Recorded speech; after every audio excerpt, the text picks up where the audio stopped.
Taxes, how do they work, right?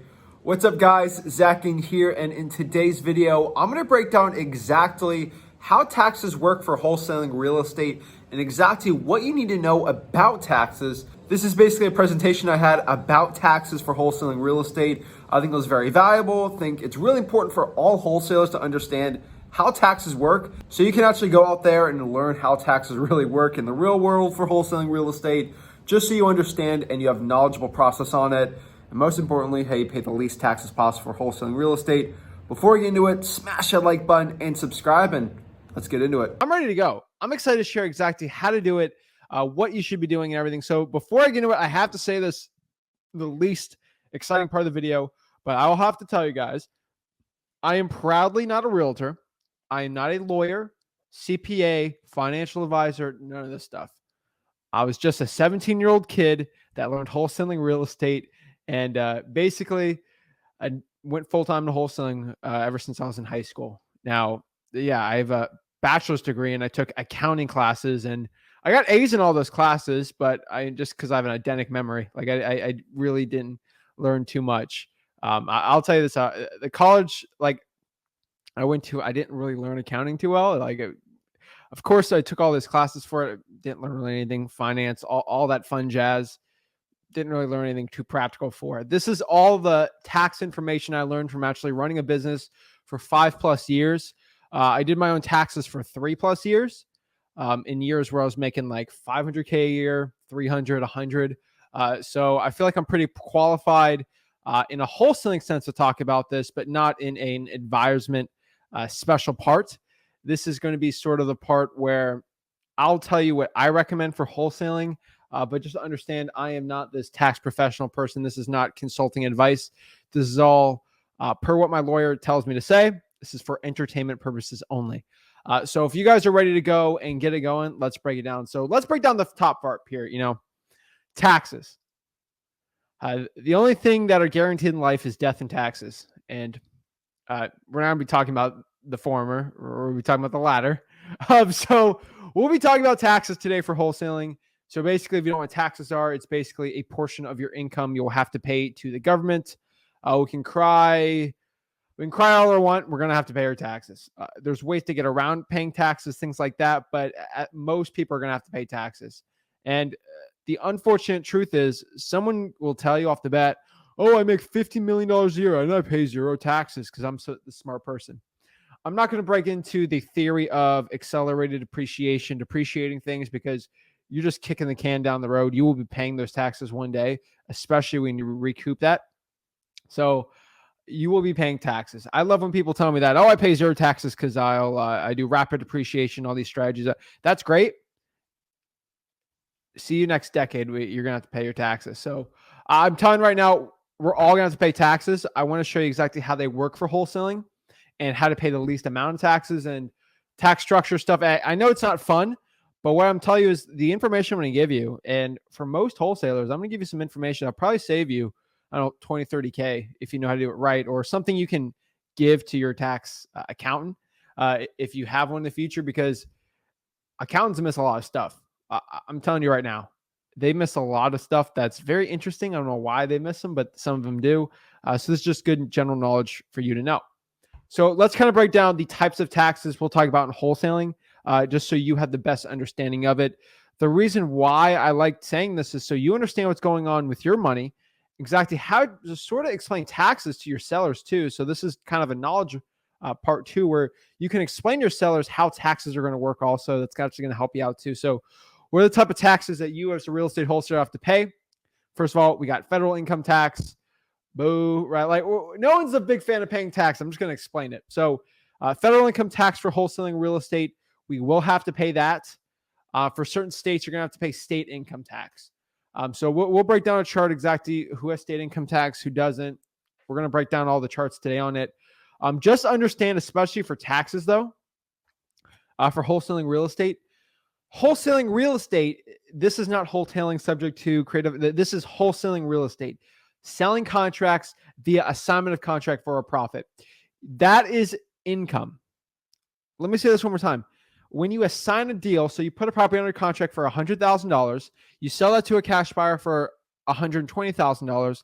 And then the cash buyer gives $100,000 to the seller, $20,000 to you, basically through a title company. We get a $20,000 check in the mail. Oh, that's great. You know, we all love flexing the check and blah, blah, great. We got it wired in. That is income. So the thing we have to understand is the type of tax entity you have, LLC, S Corp, C Corp, all of these, the way that you write a contract, it's not just for paying taxes, it's also for protecting the liability stuff. So just understanding the way you make money. So for $20,000, there's certain ways we can wash that through, and I'll show you exactly the ramifications of each one. Because if you have a S Corp versus a C Corp, that $20,000 is going to be taxed differently.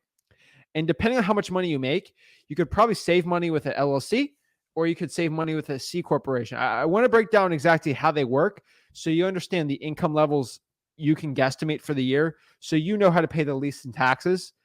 So I'm telling you, if you know how to do this right, and sort of the way I explain it, probably save 10K this year. That's sort of what I can calculate. So also understand how property taxes work. This is something you can talk to the seller about. And this isn't for wholesaling real estate. This isn't technically in it, but I wanted to add that in there just so you understand that as a wholesaler, because you're going to talk to a seller that is behind on property taxes, and they're going to ask you questions. And if you don't know the answer, probably another wholesaler is going to know the answer, and you're going to look bad. So I don't want you to look bad. I want you to be as informed as possible.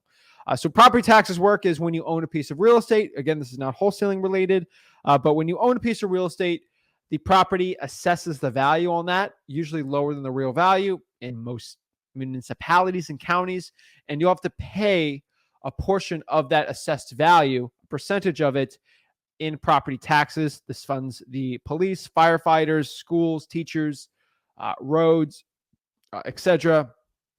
It'll probably pay for the county and the city and then the local government, right? There is sometimes city tax I've seen in like huge cities like New York City, for example. But we're not going to break that down either. But that would be paid in a certain entity. So property taxes, you will have to pay property taxes if you own a piece of real estate. Unfortunately, there's homestead exemptions in certain states that are pretty interesting, but pretty much that's how property taxes work. Remember, guys, I am a wholesaler, so I can give you the general best answers I can on it. But if you have any other questions, you just comment them below. This is a live video, obviously, and I would love to help you out and answer it.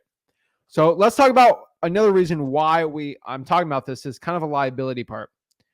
So in the unnecessary part, or in the part that no one talks about real estate wholesaling, is when you sign a contract. Again, wholesaling real estate, we are in the business of selling contracts, right? So I see a Mr. Seller and I sign that contract, and then I sign it. I sell that contract to somebody else. This is all like, I hate to say this, but like this took me like a solid couple months to learn this in wholesaling. But like when you sign a contract, this is like big boy adult stuff. Okay. Like when I was 17, 18, like you might think of it like, oh, this is just like a fun little side hustle game. When you legally write a legally binding and enforceable contract, you have to write one so you're able to assign it. The thing is, this is like big boy stuff. Like this is legal stuff. This could be a tort lawsuit if you do it wrong. Like wholesaling real estate, you're pretty much protected though. Like if you do it the right way, the way that I explained through freewholesaling.com, there's a extremely low chance of you getting sued unless you do something fraudulent. You do like elder abuse, like elder financial abuse. You lie to a seller, you lie to a cash buyer, you know there's termite damage, and a cash buyer asks you if there's termite damage and you say no. Like this is like, general stuff. That it's pretty common sense ethics. We already have laws in place. I'm not getting the wholesaling regulation debate, but like we already have laws in place. If you're being fraudulent to a seller or cash buyer, you're pretty much already breaking the law. We have enough regulations for that. So just understand, when you sign a contract with a seller, you could be liable. And depending on the tax entity you get, which will affect the way you get taxed also, you could protect yourself from a lawsuit. What's a lawsuit, for example, in wholesaling? So we have inspection periods, right? So I could probably put a property on a contract. Let's use that $100,000 property example. I put on a contract for $100,000, and then somebody decides that they don't like the contract anymore and they want to get out of it. I can have that seller become liable to actually close with me, or I could cloud the title with like an affidavit of equitable interest, which will technically not be a lawsuit yet, but I potentially could sue that seller for not performing on my contract, which puts them liable. Also, if I end up outside that inspection period and I don't close, I could be liable. So that's why I think that 30, 45-day inspection period, if you got to get out of it, get out of it. Just a quick email, written notice or something to the seller, you'll be fine. 99.9% of sellers won't sue you if you decide not to buy the property, because they probably get more money than someone else if they wanted to. So especially in this market, like, you won't have a big deal. The only type of lawsuit I theoretically could think of as a legal mind would be like, you put the property under contract for 90 days and the market crashes and you agree to buy it for 100 and now the house is worth 70K. They could try to sue you for $30,000 in damages because you didn't actually have the funds to close on the property yourself, or a hard money lender or a lender set up, and you were fraudulently trying to sell that contract on the entity you signed. I'm going to show you, you can do like a shell corporation to do it. Like if property values get a little crazy, like I have every which way to get around any of these issues, and that's where I want to talk about. So I'm ready to talk about it. I'm excited. Also be wary, guys. Like if you're making like 40K a year in wholesaling, like, and that's what you like, that's your side hustle, be very wary of these tax strategy experts. They'll charge you 5K. Like it's an insane, or like 10K for tax advice. It's like a quarter of the cost of like even your taxes. And sometimes it's not worth it. I would personally say if you're under 40K in taxes, like 40K in income for wholesaling, you could probably do a lot of those taxes yourself. Like it's probably best to save that money, use it for marketing. Now, use a tax professional. 100K, I just hire somebody. It's just easier. But it depends on your level of understanding of tax and stuff like that. So let's talk about tax entities. This is going to really affect the way that we get the income off and how we're liable of things. So the first one is most popular one, I think, for wholesalers is an LLC. This is short for a limited liability company. A limited liability company is basically a tax entity where taxes are basically the same for your personal versus not. So the way I could best explain this is let's break this down to the first part. So let's do personal name real quick. So let's talk about contracts with each one, and then we'll talk about taxes. So let's break over the tax entities. We've got LLC, personal name, S corporation, and then a C corporation. Okay. These are all different type of tax entities. We can look them up, do whatever. But let's talk about contracts really quick.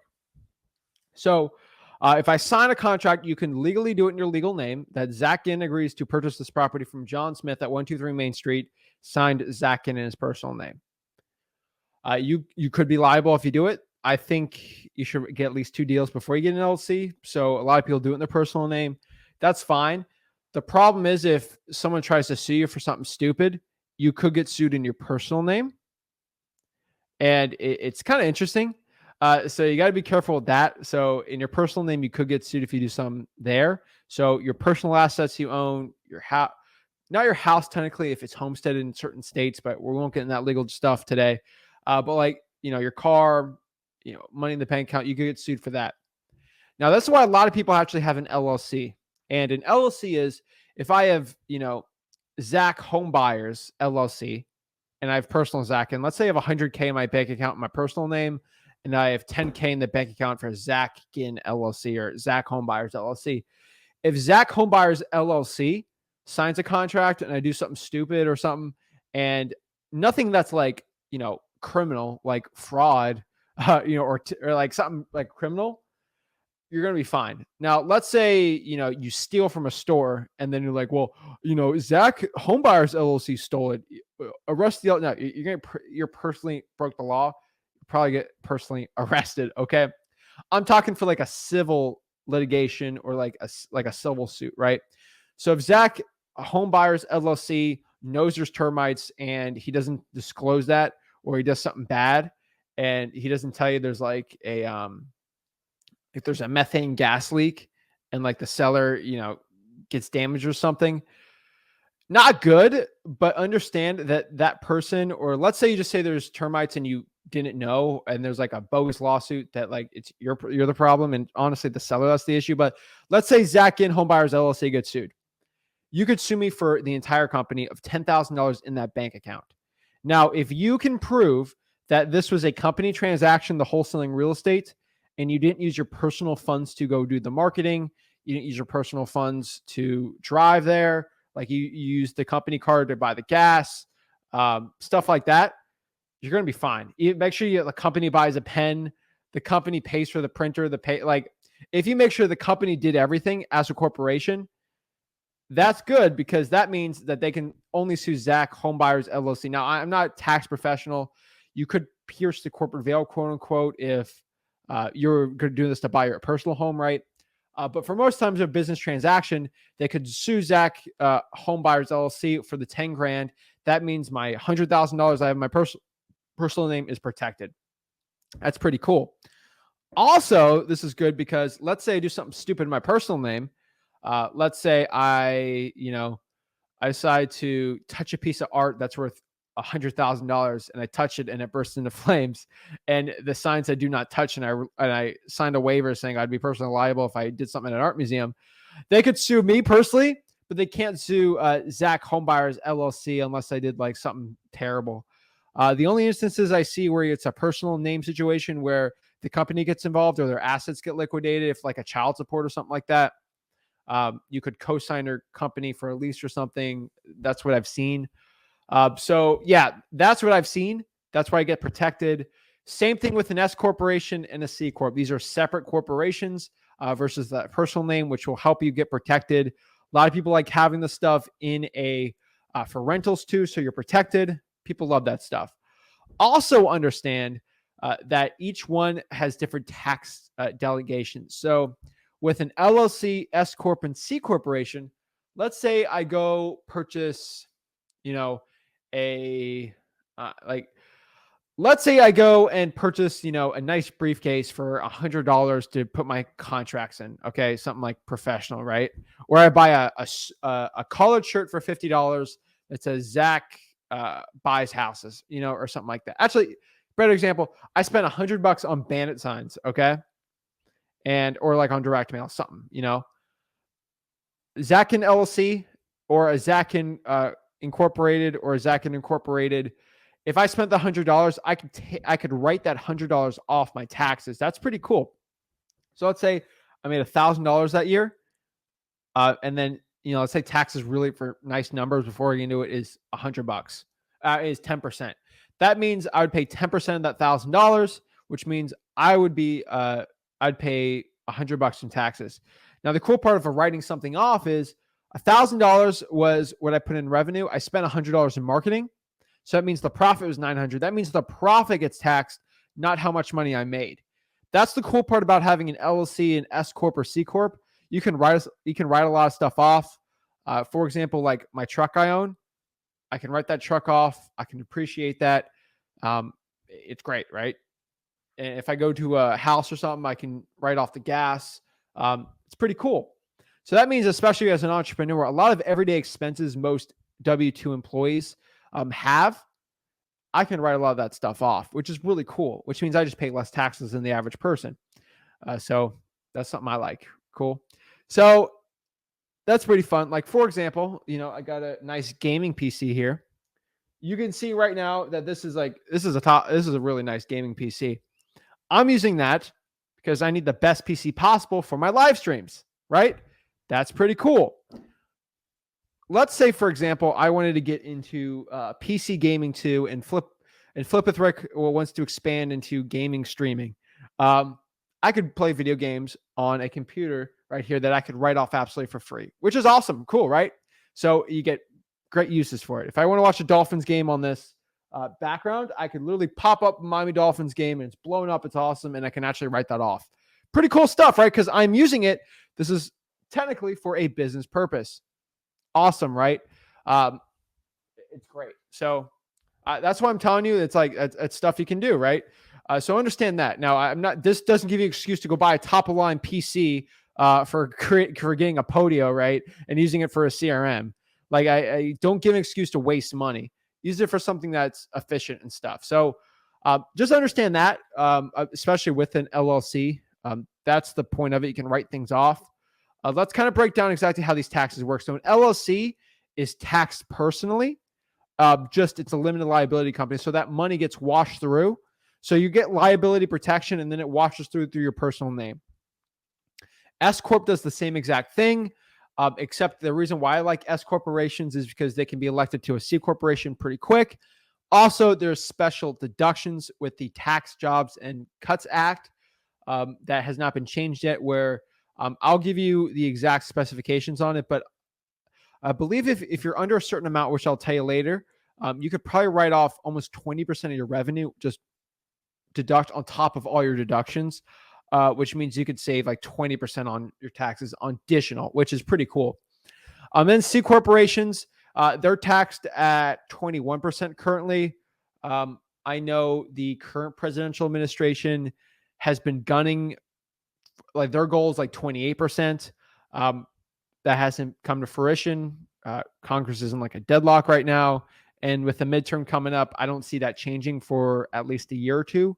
But it is set, I'm pretty sure, to bounce back to 35% in the next like decade or something. That Tax Jobs and Cuts Act does go back and revert. So you got to be careful about that. But for most companies, that's probably the best one. Usually when you're in the millions, 21% is so much cheaper than the top tax brackets for LLCs and S corporations. Just so understand that too. All right, let's see here. So let's kind of talk about how taxes work for like brackets. I am embarrassed to admit this, but when I started out in this business, I thought tax brackets meant, let me pop up with the, let's see. Here we go. All right, let's just do the 2022 tax brackets. Let's pop this up.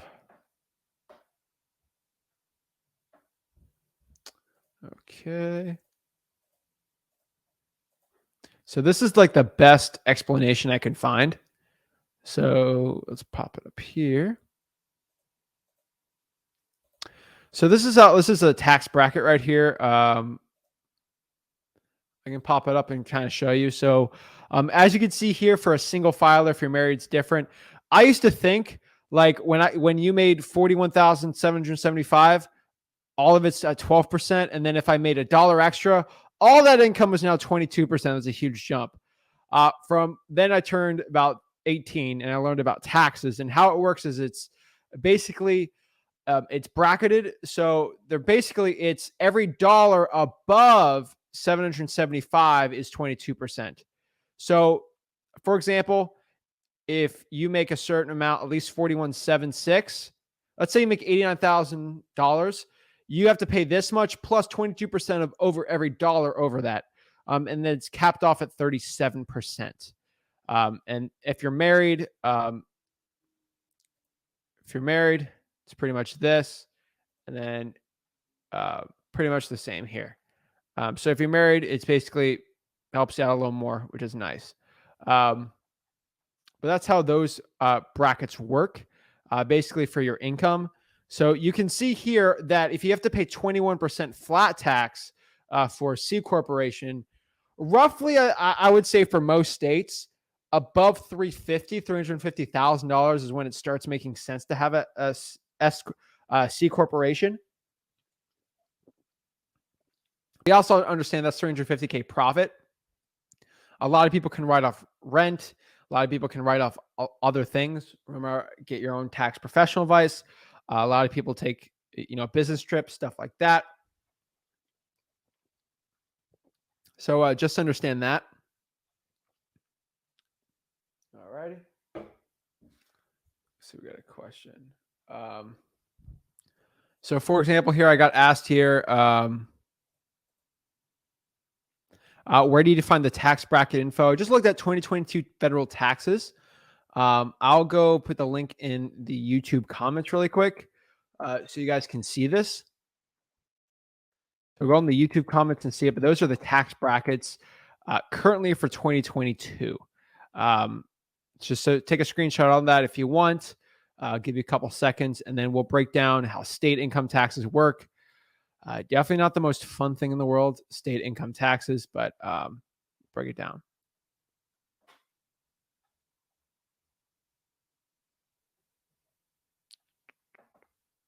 Okay, let's pop this up.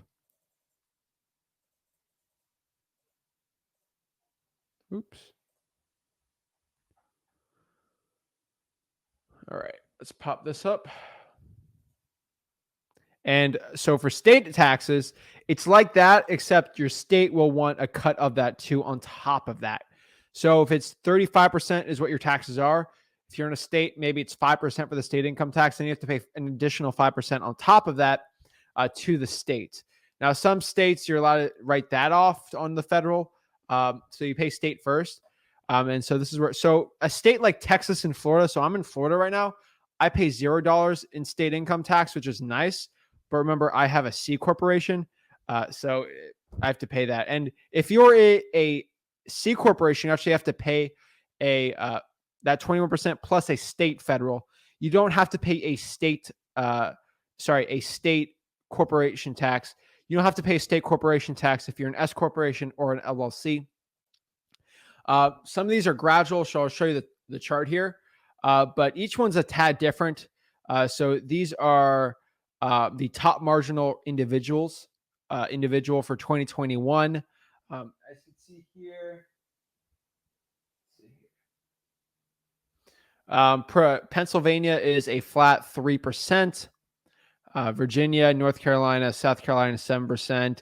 Florida, 0. Texas is 0. Wyoming, South Dakota, Washington, Nevada, and parts of New Hampshire, and then Tennessee, pretty much a flat 0%, which is really nice. So that's kind of cool. That's an advantage of living in that state. Let's say you're like in Oklahoma, that's 5%. Let's say you're in New Mexico, 5.9. Arizona is 8% for the top one. So just understand though, like I'll show you this chart too.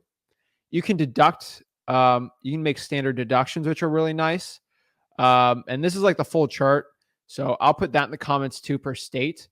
But Alabama has basically on your cash, most of it's basically 5%. For Alabama, Arizona is pretty gradual, which is kind of nice. Arizona is kind of closer for most people, like 4% ish. And then it goes from there. You got California, which is pretty much, it goes up pretty high, but just understand that for single filers, most people who make 100K is roughly like 9% or 8 something. And then they have standard deductions, I believe. So that's pretty nice. And then each one's different, you know. So just understand that from your income. I'll just kind of go here and I'll just copy and paste this. And then we'll go over the corporate one.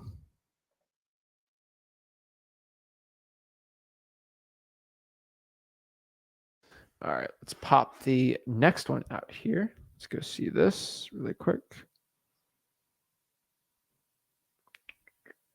Okay. Alrighty, so the next one here. So that's pretty nice.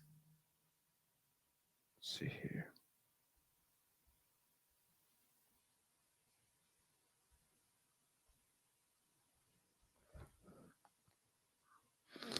Okay, where are we at? Okay, so we're going to do the federal corporate tax.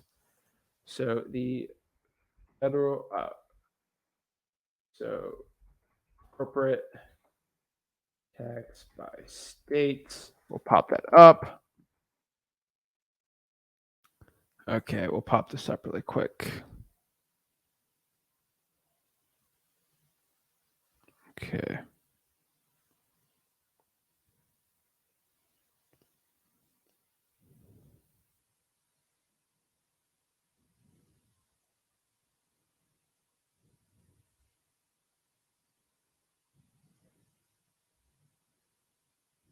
All righty. So let's get the map on this. So Florida is a pain in my butt with them, but I can only say good things about them. So let's see here. Here we go.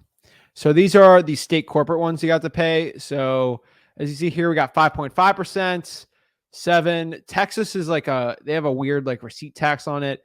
2.5 North Carolina, Pennsylvania is like 10%, Cali's 8. That is how that works. So you got to do your math on yourself and see like which one works the best, which one you want to do, and which one's the cheapest for you. But those are basically how those brackets work. So understand that. So this kind of brings us back to the next question here. What's the best wholesaling tax structure? Should it be an LLC, personal name, SC corporation? Which one? What I can tell you right now is this is going to be what I think, and this is just from a 22-year-old. But I do run a 7-figure wholesaling operation, and from my experience, for most people I've seen, if you're making $50K and below in wholesaling income and like profit at the end of the day, I think just a LLC is going to be your best bet. That's side income. You could be working full time, make $50K. There's no no knock on you. I'm not trying to bust your chops at that, but that is technically would be for most people a side hustle income. Make it easy, make it simple, do an LLC, be protected, and you should be fine. Once you get above 50K to 300K, I think an S corporation is going to be your best one. You can do that 199A deduction. Please look it up. You could really write off 20% of your revenue, which is really nice if you're under 174,000 as a single filer, which is cool. And then S corporation is probably for most people the best. But remember, you have to do what's going to be the best with each income. This is general advice. If I did the state of Alabama or the state of California, it's going to be completely different than if you did like the state of Florida, for example. And then really 300,000, you should really consider it a C corporation. Just understand that the C corporation tax rate changes all the time. I am 99% sure you can go from a C corp to an S corp if you elect it, and then go back and forth with all these every year. So just understand that. But yeah, so that's pretty cool stuff. That's what I like. You can own assets in these corporations. I recommend you can get trusts and stuff. We're not getting in that legal jargon today, but you could get trusts for income properties. Rental should be in separate corporations just for that liability purpose. You don't want to be sued in a wholesaling operation, and then your rental properties can get part of the assets in that, make it separate. Just remember, guys, assignment checks is income. Have that understood. Lawsuits could happen. So let's kind of talk about shell companies for a second for your marketing and wholesaling. And I'm not a tax professional, lawyer, any of the stuff, but let me tell you some of the creative stuff that people do in wholesaling. This is the stuff you go to a $30,000 a year mastermind to learn about tax strategies. So you can go and brag to your friends that you paid $30K for a mastermind because you had this information.